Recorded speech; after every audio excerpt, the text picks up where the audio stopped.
بسم اللہ الرحمن الرحیم۔ یاسین، قسم ہے قرآن حکیم کی، بلا شبہ آپ یقیناً رسولوں میں سے ہیں، راہ راست پر ہیں۔ یہ قرآن نہایت غالب، خوب رحم کرنے والے اللہ کا اتارا ہوا ہے، تاکہ اب آپ اس قوم کو ڈرائیں جس کے باپ دادا نہیں ڈرائے گئے، لہٰذا وہ دین سے غافل ہیں۔ بلا شبہ ان کی اکثریت پر اللہ کا قول ثابت ہو گیا ہے، چنانچہ وہ ایمان نہیں لائیں گے۔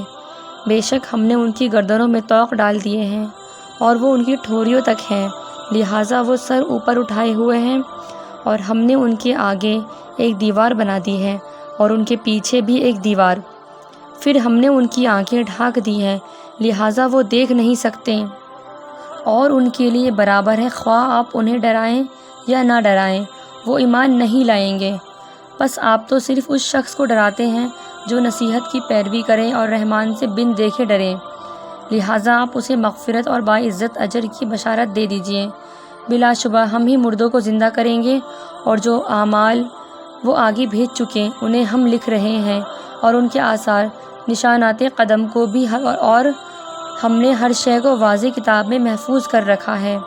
اور آپ ان کے لیے بستی والوں کی مثال بیان کیجئے، جب ان کے پاس اللہ کے بھیجے ہوئے آئے، جب ہم نے ان کی طرف 2 رسول بھیجے تو انہوں نے انہیں جھٹلایا، پھر ہم نے انہیں تیسرے کے ساتھ تقویت دی، تب انہوں نے کہا بلا شبہ ہم تمہاری طرف بھیجے گئے رسول ہیں۔ وہ کہنے لگے تم ہم جیسے بشر ہی تو ہو، اور رحمان نے تم پر کوئی چیز نازل نہیں کی، تم تو جھوٹ بولتے ہو۔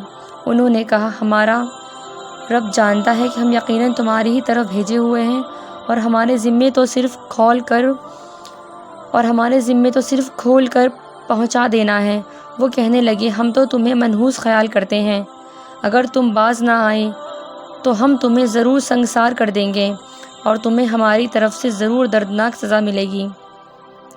انہوں نے کہا تمہاری نہوست تو تمہاری ساتھ ہی ہے، کیا اگر تمہیں نصیحت کی جائے تو یہ نہوست ہے؟ ہرگز نہیں، بلکہ تم لوگ ہی حد سے بڑھنے والے ہو۔ اور شہر کے پرلے سرے سے ایک آدمی دوڑتا ہوا آیا، اس نے کہا اے میری قوم، تم رسولوں کی پیروی کرو، تم ان کی پیروی کرو جو تم سے کوئی صلہ نہیں مانگتے، جبکہ وہ خود ہدایت یافتہ ہیں۔ اور مجھے کیا ہے کہ میں اس ذات کی عبادت نہ کروں جس نے مجھے پیدا کیا، اور تم سب اسی کی طرف لوٹائے جاؤ گے۔ کیا میں اس اللہ کے سوا دوسروں کو معبود بنا لوں؟ اگر رحمان مجھے تکلیف پہنچانے کا ارادہ کرے تو ان کی شفاعت میرے کچھ بھی کام نہ آئے گی، اور نہ وہ مجھے چھڑا سکیں گے، یقیناً میں اس وقت کھلی گمراہی میں ہوں گا۔